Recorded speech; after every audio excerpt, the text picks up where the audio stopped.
사랑하고 또 존경하는 우리 이문동교회 성도 여러분, 안녕하십니까? 저는 오늘 능력 있는 믿음을 향한 열망이라는 제목으로 함께 하나님의 말씀을 나누고자 합니다. 제가 지난 토요일부터 화요일까지 출장을 다녀왔습니다. 매년 하는 패스파인더 캠포리로 올해는 원주에서 했고요. 아주 오랜만에 원주에서 하게 되었고 약 800여 명의 사람들이 역대 최고로 많이 온 가정들이 있었습니다. 이 패스파인더는 이제 보이스카우트하고 비슷하게 시작된 그런 미국에서 시작된 저희 교회가 가지고 있는 좋은 신앙 프로그램이자 또 활동 프로그램입니다. 이렇게 많은 중학생까지의 아이들, 또 초등학교 1학년 때부터요 쭉 이렇게 아이들이 모여서 많은 시간들을 보내고 이렇게 카라반 숙소를 주더라고요. 좋은 숙소를 준 이유는 저희 강사가 저희 동기여가지고 강사 방에서 저희를 다 넣어서 저희가 아주 편안하게 지냈습니다. 친구 따라 아주 대접을 잘 받았죠. 저는 이제 홍보부를 맡았고 이제 약간 이제 연차가 쌓여가지고 10년까지 하거든요. 근데 저는 8년 차인데 팝콘 하라고 하더라고요. 그래서 이제 제가 사랑과 믿음과 소망의 팝콘이다 그러면서 오는 애들마다 이제 팝콘 주면서 그냥 주긴 싫어가지고 이름을 제가 불러주고 막 교회 칭찬을 해주면서 이렇게 주었습니다. 그때 옆에 있던 평신도 분이 목사님 자꾸 의미 부여하지 마세요. 힘듭니다. 기계처럼 하세요 그러더라고요. 그래서 제가 아닙니다. 그래서 계속 했는데 지치더라고요. 그래서 열심히 제 맡은 바 임무를 다하고 또 이렇게 또 헌신할 때는 도미노처럼 해서 나름 정말 잘 짜여진 제가 알기로 뭐 수천만 원의 예산을 들여서 이렇게 준비를 하였습니다. 혼자 유유자적해서 형들이 참 부러워하더라고요. 보통 이제 교회가 같이 오면은 이제 교회 신경 쓰랴 나 하라 하는데 전 혼자 가니까 또 자녀들도 없이 혼자 가니까 좋긴 했습니다만은 또 미안한 마음도 앞섰습니다. 제가 이 캠포리 기간 동안 느낀 것은 어쨌든 여기에 참석한 성도들을 위하여 정말 수많은 고민과 눈물과 희생이 들어가서 그들을 어떻게든 하나님의 신앙 안에 넣으려고 하는 그런 감동을 많이 느꼈습니다. 더하여 정말 바쁜 와중에도 시간을 쪼개서 헌신하고 있던 평신도들과 성도들이 너무나 소중하게 느껴졌습니다. 얼마나 황금 연휴 기간입니까, 그죠? 이때는 정말 내가 하고 싶은 거 하면서 살아갈 수 있는 시간인데 그들이 여기 와서 정말 그 자녀들의 신앙을 어떻게든 살리려고 하는 부모들의 얼굴이 다 좀비예요. 애들 따라다닌다고. 그러나 그 아이들이 신앙 안에서 여러 활동들을 하면서 의미를 찾고 그런 즐거운 모습에 부모도 헌신하는 것이고 목회자들도 헌신하는 것이고 그래서 참 소중한 마음을 느끼고 왔습니다.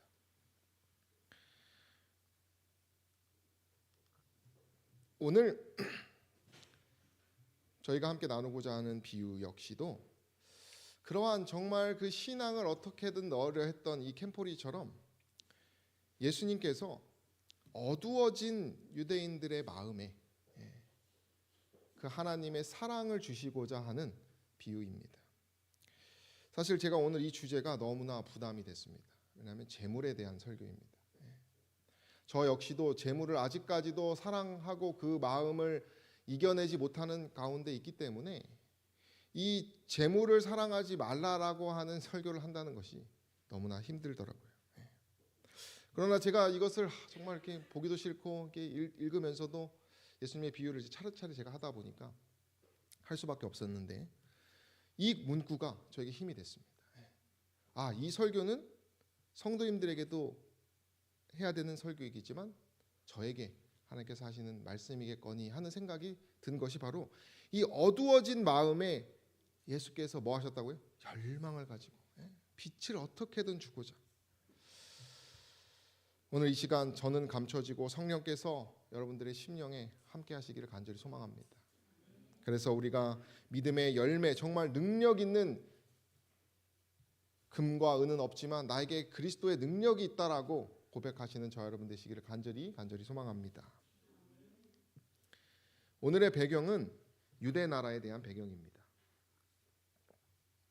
특별히 유대인들을 위한 비유였습니다.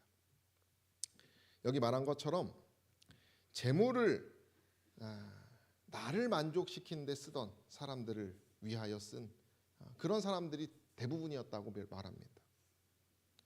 백성들도 꼭 이와 같았다 이렇게 말합니다. 읽어주세요. 바리새인들은 돈을 좋아하는 자라 이 모든 것을 듣고 비웃거늘. 어떤 느낌인지 아시겠죠? 그림을 한번 이렇게 만들어봤는데 뭐 이렇게까지는 안 했겠지만은 그 마음에 아마 이런 표정을 짓고 예수님께서 저희가 뭐 지난 시간 산과 개울가로 가서라는 설교도 그렇고 그다음에 손해가 되는 뭐 어떤 그런 설교도 그렇고 계속 예수님께서 이 재물에 대한 비유를 계속 하시더라고요. 누가복음에 보면 바리새인들은 돈을 좋아하는 자라. 그러니까 예수님께서 이 돈을 미워하라, 돈을 가지고 하나님의 그 나라를 위해 사용하라고 하는 이야기를 통해서 그들이 비웃었다고 말합니다. 이 비웃다라고 하는 표현은 콧방귀를 뀌는 것이에요. 자만심에 찬 우월감을 가지고 콧방귀를 뀌는 것입니다. 한국에서 한 유명 금메달리스트가 독립하지 않은 30대에 대하여 이제 유튜브에서 말을 하다가 큰 논란에 휩싸였습니다. 요즘 30대 캥거루족이 경제적 문제로 인하여 많다는 얘기를 듣고 왜 독립을 안 하냐? 일을 하는데 왜 돈이 없냐? 그런 식으로 약간 우월감에 빠져서 얘기를 해버린 거예요. 일을 하는데 왜 독립을 안 하느냐? 일을 하는데 왜 돈이 없느냐? 생활비, 돈 버는데 아껴서 내면서 독립하면 되지 않느냐? 이런 식으로 이렇게 말을 했었어요. 그러나 그 영상이 올라온 이후에 많은 사람들이 모든 것을 지원받은 상태에서 그 금메달을 따는 사람의 그 환경과 아예 아무것도 없는 것에서, 그죠? 여러분들 아시겠지만 그 독립을 한다는 것 자체가 너무나 어렵다는 것이죠, 그죠? 그 우월감에 배려하지 못한 그 말 한마디로 지금 많은 논란에 휩싸여 있습니다. 마치 온실 속에서 좋은 부모를 만났거나 좋은 신앙 배경 가운데 어쩌면 이제 목회를 하고 있는 제가 세상 염려를 전혀 많이 못 해본 제가 세상살이라는 성도님들께 아니 왜 이렇게 신앙을 못 지키십니까? 왜 이렇게 안식일을 이렇게 잘 못 지키십니까? 왜 이렇게 전도를 못 하십니까? 그렇게 말하는 것과 비슷하지 않았을까 생각도 들었습니다. 재물에 관한 비유를 듣고 바리새인들은 우월감에 취해서 그 가난한 자들의 심령을 생각지도 않으면서 이렇게 비웃는 그런 자만 가운데 있었다라고 말한다는 것입니다. 그런 그들에게서 견책하고자 오늘 비유를 말하시는 것입니다. 그것이 바로 부자와 나사로의 비유입니다. 누가복음 16장 19절로 22절의 말씀 읽어주시면 감사하겠습니다. 한 부자가 있어 자색 옷과 고운 베옷을 입고 날마다 호화로이 연락하는데 나사로라 이름한 한 거지가 헌대를 앓으며 그 부자의 대문에 누워 부자의 상에서 떨어지는 것으로 배불리려 하매 심지어 개들이 와서 그 헌대를 핥더라. 이에 그 거지가 죽어 천사들에게 받들려 아브라함의 품에 들어가고 부자도 죽어 장사되매. 네, 두 인물이 등장합니다. 한 인물은 누구입니까? 부자입니다. 부자. 여기 나오는 그림 중에 옷을 잘 차려입은 부자고 한 명은 누구입니까? 거지죠. 나사로라 이름한 거지입니다. 뭐 극명한 그런 환경 가운데 살던 사람이고 그들이 죽으면서 벌어지는 당시에 이집트에서 넘어오는 아주 흔한 설화를 예수님께서 가지고 오셔서 이렇게 비유를 드셨습니다. 어떤 개신교인들은 이 비유를 통해서 죽음 이후에 천국을 가거나 지옥을 가거나 뭐 지옥과 천국 사이에 연옥이 있거나 이런 것을 이제 근거 삼는 성경절 이것으로 하지만 이것은 비유입니다. 비유. 어쨌든 그 신학적인 건 넘어가고요. 이 그림처럼 이 부자와 거지에 대한 이제 그림을 그려 예수께서 이야기하시는 것입니다. 문제는 그들이 둘 다 죽은 이후에 이 그림처럼 나사로라 이름 받는 거지는 누구 품에 있습니까? 정말 이 부자가 가고 싶고 믿는 사람이라면 꼭 가고 싶던 믿음의 조상 아브라함의 품에 거지가 안겨 있습니다. 그러나 반대로 부자는 어디에 있어요? 큰 그 아브라함과 이 부자 사이에는 큰 구렁이 있다고 말했어요. 닿을 수가 없는. 이 나사로가 있는 아브라함의 품은 어디입니까? 천국으로 우리가 생각할 수 있겠죠. 근데 이 부자는 음부에서 고통 중에서 눈을 들어서 손가락 끝에 어떻게든 그 물 한 방울 좀 주십시오 하면서 너무나 불쌍한 그의 운명을 우리가 보게 됩니다. 건널 수 없는 구렁 앞에서 이렇게 절규하는 이 부자에게 아브라함이 뭐라고 말합니까? 너는 살았을 때에 내 좋은 것을 받았고 거지 나사로는 고난을 받았으니 이것을 기억하라. 이제 저는 여기서 무엇을 받고요? 위로를 받고 너는 뭐를 받아요? 고민을 받는다.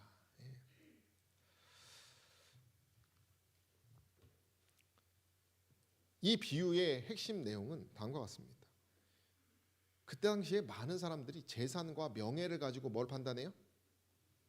그 사람의 믿음을 판단하기도 하고 그 사람의 가치를 판단하기도 하고 오늘날과 똑같습니까? 똑같죠. 근데 예수께서 그것이 아니라는 것을 분명히 얘기하시기 위해 이 비유를 하신 것입니다. 부자나 가난한 자나 죽는 것은 다 뭐합니까? 똑같다는 것이에요. 그들의 운명은 똑같다는 것이에요. 그렇다면 그 사후에 그들의 운명은 달라지는 개념을 말하시면서 예수께서 말하신다는 것이죠. 읽어주시면 감사하겠습니다. 이와 같은 것은부터 이와 같은 것은 바리새인들이 답습한 그 길이었는데 그들은 부와 세속적 명예를 소유하고 있으면서도 하나님 보시기에는 무가치했고 더욱이 그분에게 멸시를 받고 거절을 당하였으며 그들에게 도덕적 가치와 건전함이 없었기 때문에 그분께 증오의 대상이 되어 그분 앞에서 쫓겨났다. 이 부자에게는 치명적인 단점이 다 가졌지만 그는 뭘 갖지 못했어요? 도덕적 가치와 건전한 그 하나님이 그 특권을 주신 그 의무를 다하지 못한 것이 그에게는 딱 하나 부족한 것이었습니다. 이 비유는 하나님이 보시기에 좋은 삶을 살아야 한다는 것을 말하는 것입니다. 모든 탐심은 우상을 숭배한 죄로 선고된다 이렇게 말했어요. 여러분 우리가 안식일에 예배를 드리고 일요일 예배를 안 드리는 그것만 지킨다고 해서 되는 것이 아닙니다. 우상 숭배라는 것은 일요일에 예배를 드리는 것이 아니고 뭐예요? 우리의 탐심마저도 우상 숭배라고 하는 것이에요.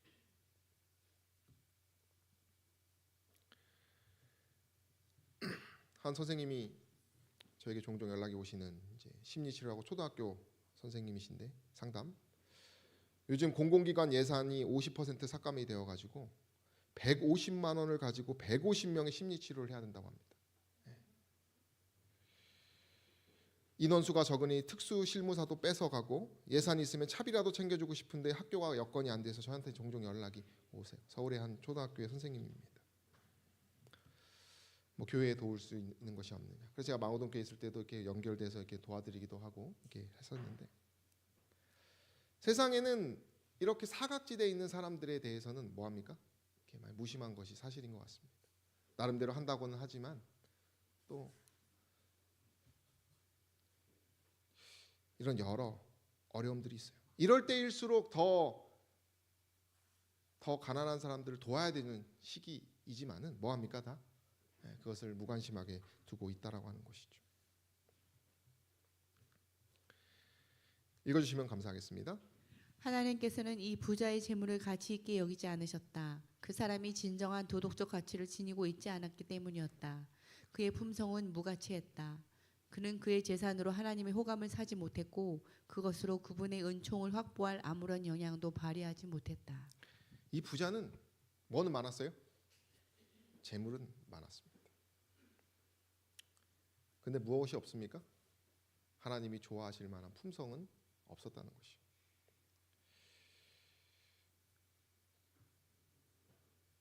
제가 한 친구에게 물어보았습니다. 너는 언제 가난한 사람을 도울 거냐? 이렇게 물어봤어요. 어떻게 하면 너 도울 것 같아? 이렇게 물어봤어요. 근데 이 친구가 뭐 한강이 보이는 집에 삽니다. 근데 자기가 기부라고 하는 어떤 삶하고 전혀 동떨어진 삶을 살고 있다고 말을 하더라고요. 제가 물어보니까 그제서야 기부? 하면서. 그래서 하는 소리가 자기가 눈앞에서 감명을 받으면 줄 것 같답니다. 그 전에는 뭐 남에게 돈을 좀 기부해가지고 남이 일 시키게 하는 것은 안 할 것 같고, 내가 굳이 남을 돕는다면 김환희나 친구 중에 공무원 하는 친구가 있어요. 너나 그 친구나 좀 돕지, 내가 잘 안 도울 것 같다, 이렇게 얘기하더라고요. 교육비 등등 써서 너 부모님이 돈이 많지만 내가 정작 쓸 돈은 없다, 이렇게 말을 하더라고요. 돈이 충분히 남으면 그제서야 내가 도울 것 같다. 그래도 뭐 재능 기부 정도는 내가 좀 할 수 있겠다, 뭐 이런 말을 하더라고요. 근데 돈은 어렵다. 그럼 저한테 너도 헌금을 너무 교회에 많이 내지 말고 너가 좀 스스로 남들에게 베풀면서 그렇게 하면서 너의 좀 그런 걸 하면서 살아라, 뭐 이런 얘기를 저한테 해줍니다. 정말 친한 친구이기 때문에 그 돈에 대한 얘기를 저한테 서슴없이 얘기하는 것이에요. 그럼 저한테 대뜸 너 산불 기부했냐? 이렇게 뭐 물어보기도 합니다.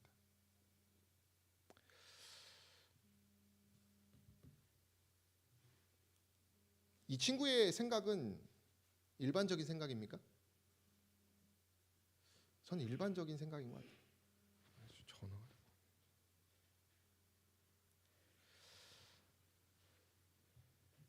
많은 사람들이 재물을 가지고 있지만 그것으로 구제를 위하여 쓴다라고 하는 것은 쉬운 일이 아닌 것입니다. 근데 이 친구하고 제가 통화하는 도중에 그 친구를 아는 제 믿는 친구가 한 명 있어요. 근데 그 믿는 친구하고 제 그 통화했던 친구하고 재산이 좀 비슷합니다. 부모님의 재력이 비슷해요. 잘 삽니다. 그래서 제가 그 친구가 저한테 얼마 전에 제 믿는 친구가 자기가 매달 150만 원씩 모아서 7년 모아서 1억을 기부했다, 이렇게 얘기를 하더라고요. 제가 그 얘기를 했어요. 그런 사람도 있다, 교회에는. 그랬더니 그 믿지 않는 친구가 그 말을 듣더니 와 하면서 와 그러면서 뭐 부모님이 잘 사나 보네, 이렇게 말은 하지만 본인도 부모님이 잘 살기 때문에 무슨 생각을 해요? 계산을 해보는 것입니다. 매달 150만 원씩 저축해서 7년을 모아서 그것을 기부할 수 있다는 것이, 그럼 저한테 대뜸 야 죄책감이 든다 그러더라고요.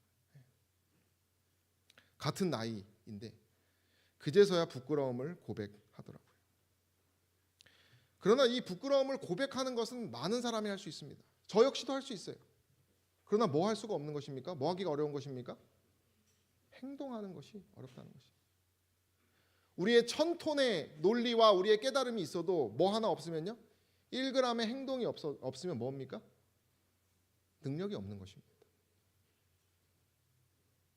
이 부자는 이 세상에서 재물은 많고 능력은 있었지만 하나님이 가치 없게 여기는 사람이었다는 것입니다.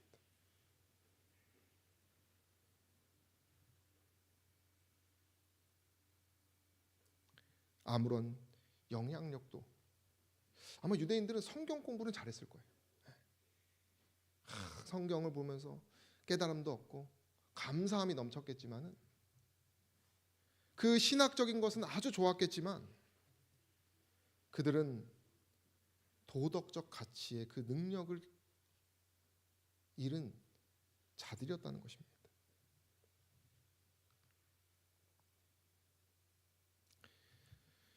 너는 마음을 다하고 성품을 다하고 힘을 다하여 내 하나님 여호와를 사랑하라. 여러분 이거 좋아하십니까? 이 말씀? 우리 다 좋아합니다. 이웃 사랑하기를 내 몸과 같이 하라. 잘 아시죠? 우리가 유대인들은 너무나 잘 알았습니다. 그리고 그들은 그런 일을 하기도 했습니다. 그러나 전부를 드리지는 않았다는 것이죠. 그러나 그들은 자신들의 취미를 위하여 자신들의 하고 싶은 것을 하기 위한 돈은 뭐 했어요? 아끼지 않았다는 것입니다. 이 비유는 부자가 가진 그 특권은 하나님 거라고 하는 이야기를 예수님께서 하시는 것입니다. 그러나 그는 자기가 맡은 재물과 재능에 대해 뭐 해야 한다는 것을 잊어버린 사람입니까? 회개해야 한다는 것. 언제 회개를 하게 됩니까? 이 부자와 나사로처럼 죽은 이후에 하나님 앞에서 회개를 한다는 것입니다. 축복을 받은 만큼 인류의 향상을 위하여 그 선물을 사용할 의무가 있었다라고 했어요. 그러나 이 유대인은 자신의 구원을 위해서, 자기 가정의 구원을 위해서는 애써서 노심초사했지만은 자신과 전혀 상관없는 자들을 위한 구원과 사랑에는 뭐 했어요? 의무를 갖지 않았다는 것이에요. 여러분 전도도 나와 상관 있는 사람, 집사님의 딸 아들들 전도하자 그러면 하기가 어려운 것입니다. 그러나 우리가 가진 재능과 기쁨과 감사의 에너지는 다 누구 거예요? 그것을 아는 자만 기꺼이 내 것을 나와 전혀 상관없는 사람에게 사랑을 베풀 수 있다라고 하는 사실입니다.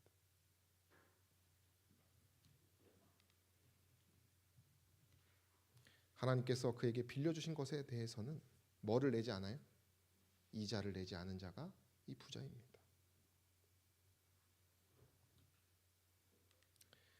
읽어주세요. 그들은 그분의 눈앞에 타락하고 죄 많고 가증했다. 그러나 동료 인간들에게 멸시를 받고 그들의 눈에 혐오의 대상이 되었던 가난한 사람은 하나님 보시기에 가치가 있었다.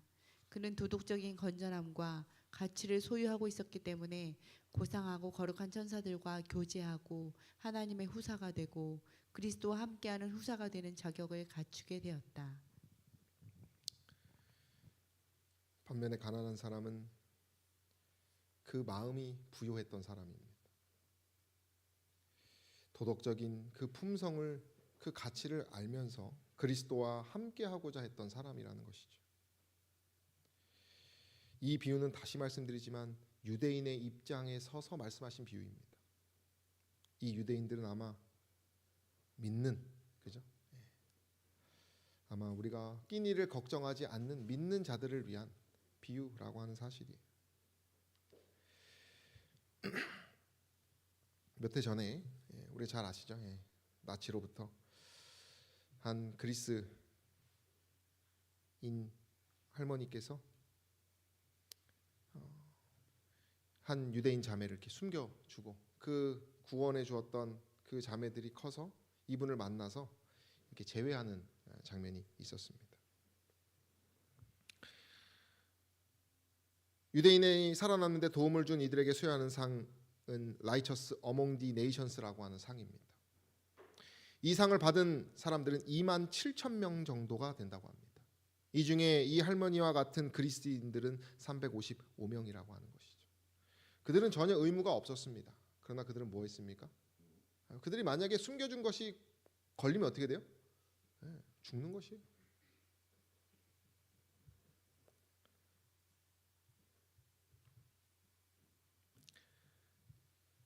그들은 그 숨겨주려고 하는 그 가난한 사람들, 그 압제받고 있는 사람들을 자신의 모든 것을 걸고 도와준다는 것이 얼마나 가치 있는 일인지를 알고 있는 사람들입니다. 그러나 이 할머니가 그 젊은 시절 그 아이들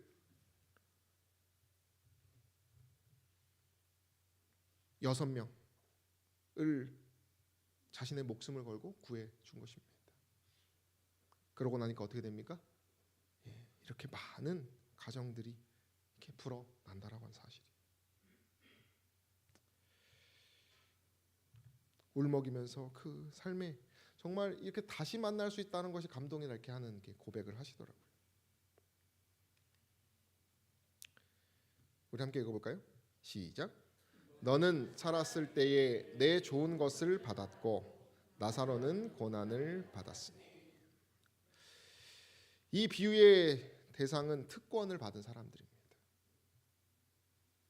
살았을 때 좋은 것을 받은. 누가 그러더라고요. 이 세상에서 좋게 사는 사람들은 하늘나라 가면은 받을 게 없대요. 그래서 불행이다. 이 세상에서 좋게 사는 것은. 그렇게까지 얘기를 한다라고 하더라고요. 이 예수님께서 이 비유를 하실 때의 당시에는 병원이 없었습니다. 병원이 없었다고 기록되어 있습니다. 그러면 결국 어떻게 해야 되냐? 이 유대인들, 좋은 것을 받고 특권을 받은 유대인들 주변에 모여 있었어야 됐어요. 그래서 그들의 삶 주변에는 가난한 자가 많았습니다. 절기가 많았던 이유도 지난 시간에 저희가 말씀드렸지만 그 가난하고 압제받고 헐벗은 사람들을 위한 예배를 드리기 위하여 절기를 주신 것이지 자신들의 구원을 찬미하고 내 자녀들을 구원하기 위하여 모이기 위해서 예배를 드리라고 한 것이 아니었어요.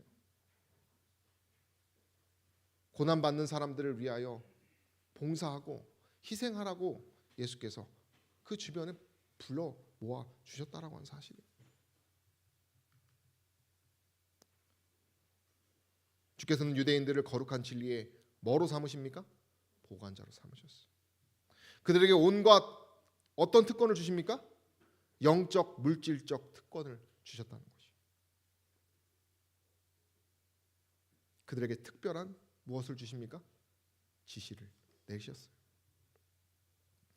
그래서 그들에게 그 지시를 이행하기만 하면 내 모든 것을 또 주겠다고 약속하셨습니다. 그러나 그들은 그리스도가 아니라 아브라함을 봤다고 기록되어 있습니다.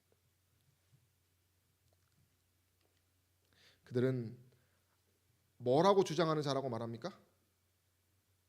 아브라함의 아들, 영적 특권을 가진.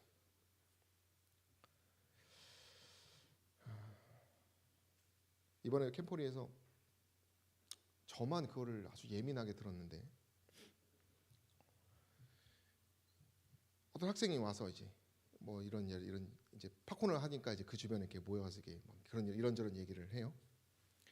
그 제가 막 이렇게 교회 소개를 하고 그때 제가 전도사님을 좀 꼬시기 위해서 학생 전도사님 어떻게든 모시려고 거기 계셨던 분하고 제가 계속 교회 얘기를 하면서 제가 어떻게든 이렇게 약을 쳤습니다. 근데 막 그 얘기를 듣던 어떤 고등학생 한 명이 막 좀 아는 척을 이렇게 막 해요. 그래서 얘기를 하면서 이제 뭐 이렇게 하는데 어떤 여학생이 그 남학생을 보고 얘 PK예요. 그래요. PK가 뭡니까? 목사님 자녀라고 하는 하나의 명칭입니다. 그런데 그 말을 들었던 남자애가 딱 우쭐을 하더니 저 PK 17년 차예요. 그래서 제가 그래서 어쩌라고 그랬어요. 제가. 그랬더니 당황하더라고요. 저만 예민하게 느꼈어요. 쟤는 뭔데 그 자부심을 갖고 있나? 유대인들이 가진 자부심은 바로 그런 것들입니다. 나 몇 년 차다. 목사 자녀, 선교사 자녀, 장로 자녀 다 좋은 것이시죠. 영적인 분명히 특권이 있습니다. 부모님 덕분에 얻는 유익들이 있습니다. 우리는 남은 자손이라고 하는 특권을 가진 교회입니다. 여러분들은 남은 자손 몇 년 차이십니까?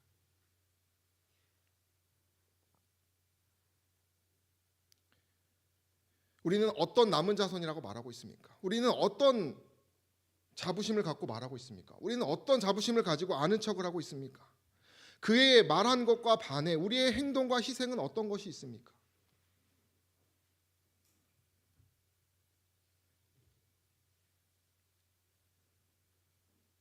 유대인들은 아브라함의 아들이라고 주장하는 자들이라고 말했습니다.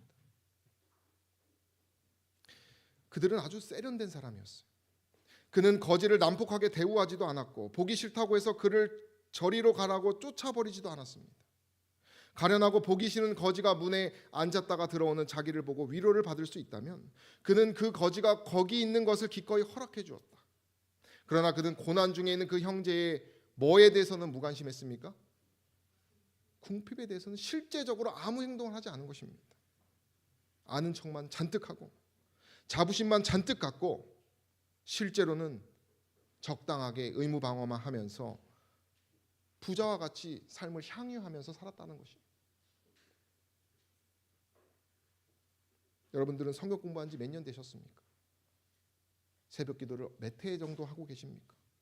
그런 것에 대한 우리가 그 힘듦이 있고 뭔가 거기에 대한 가치가 있어서 우리가 말할 수도 있지만은 우리가 만약에 그렇게 그런 자부심을 갖고 누군가 앞에서 말을 한 사람이라면 우리는 그만큼의 뭘 해야 됩니까? 행동을 하고 있는지를 돌아봐야 한다는 것입니다. 오늘날 이 세상에는 스스로 의롭다고 하는 계층에 속한 사람들이 있다고 말합니다.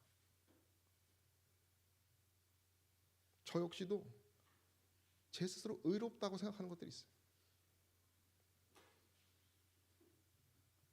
다시 저도 잘 살펴보니까 오늘 이 설교를 위해서 묵상하면서 고민해 보니까 사실 저는 저를 더 좋아하는 사람입니다.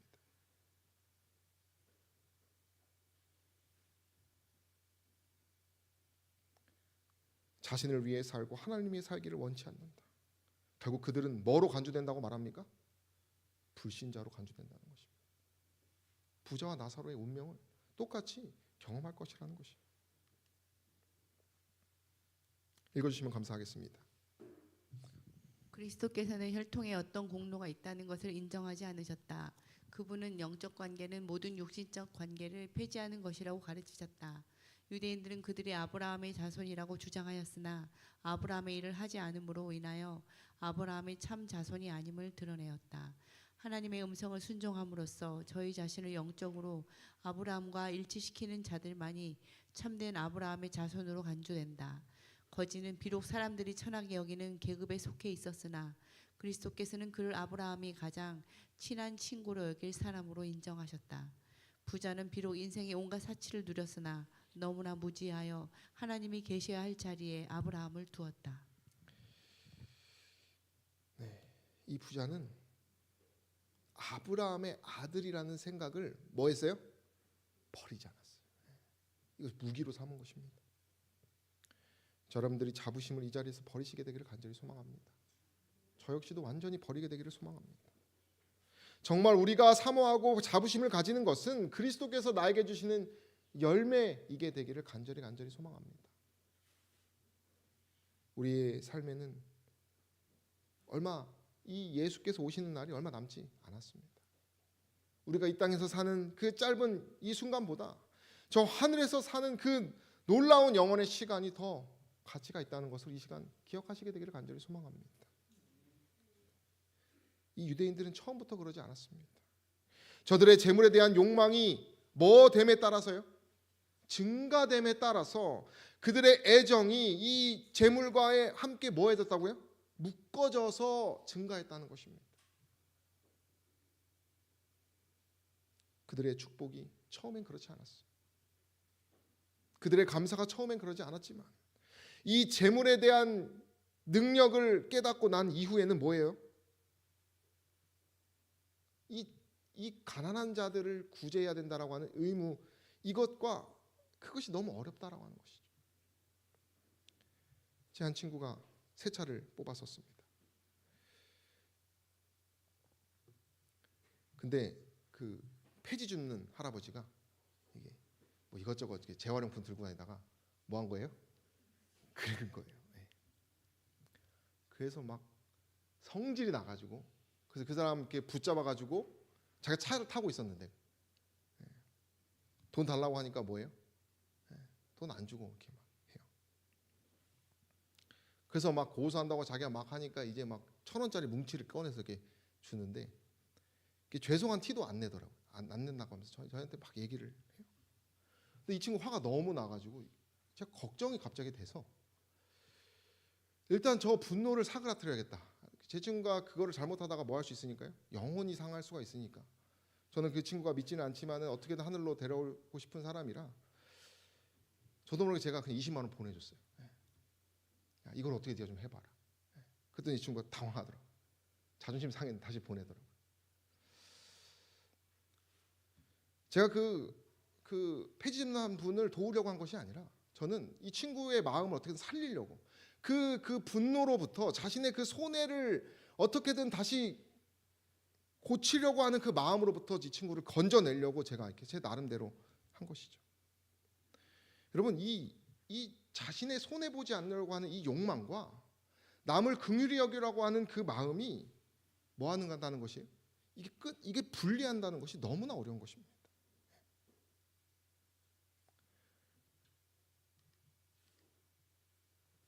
읽어주시면 감사하겠습니다.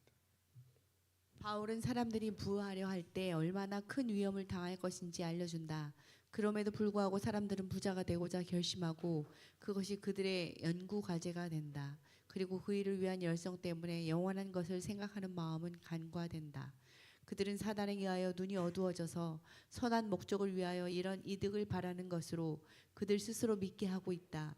그들은 양심에 저항하고 그들 스스로를 속인다. 그리하여 끊임없이 재물을 탐한다. 그런 사람들은 믿음의 길에서 떠나가고 많은 슬픔으로 스스로를 찔렀다. 그들은 재물을 얻기 위하여 고상하고 숭고한 원칙을 희생하고 믿음을 포기해 버렸다. 여러분 이게 바로 바울이 일만하게 뿌리가 뭐라 그랬습니까? 뭘 사랑하는 마음이요? 돈을 사랑하는 마음. 여러분 내가 돈을 많이 벌어서 하나님께 드려야겠다는 생각으로 돈을 열심히 모으시는 분들 계십니까? 절대 안 됩니다. 내가 지금도 안 하는데 부를 가지면 할까요? 제 친구가 말했듯이 자녀 교육시켜야 되고요. 뭐 해야 되고요. 뭐 해야 되고 아주 남을 때까지 아마 우리가 욕심을 채울 것이에요.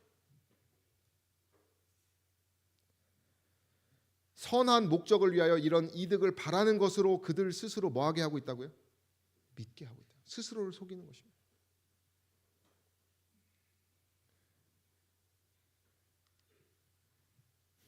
이 세상 역사의 마지막 장면이라고 영감이 그런 얘기합니다. 우리가 지금 뭐 교황이 미국인이 되어서 어떤 그런 우리가 정말 마지막 때라고 하는 그런 어떤 긴장 가운데 있을 수도 있지만 여러분 더 중요한 것은 이 부자와 같은 생각을 우리가 하고 있지 않느냐 하는 것이 더 중요한 것이에요. 아브라함의 아들이라고 주장하고 그릇된 방향으로 개발된 성품을 가지고 침례 교인이기는 하나 거듭나지 못하고 결국 하나님이 보실 때는 가장 극악한 죄인보다 더 의롭지 않은 상황 가운데 있으면서도 스스로 의롭다고 여기지는 않는지 저와 여러분들이 이 시간 돌아보시고 진정으로 저와 여러분들이 회개하게 되기를 간절히 소망합니다. 사랑하는 성도 여러분, 아직 은혜의 시기가 있습니다. 아직 우리에게는 하나님의 그 놀라우신 부요에 참여할 기회가 있는 시기입니다. 저 여러분들이 정말 간절한 마음으로 그 일을 위하여 나를 온전히 주님께 매어 맡기는 저 여러분 되시기를 간절히 소망하면서 말씀을 마치겠습니다.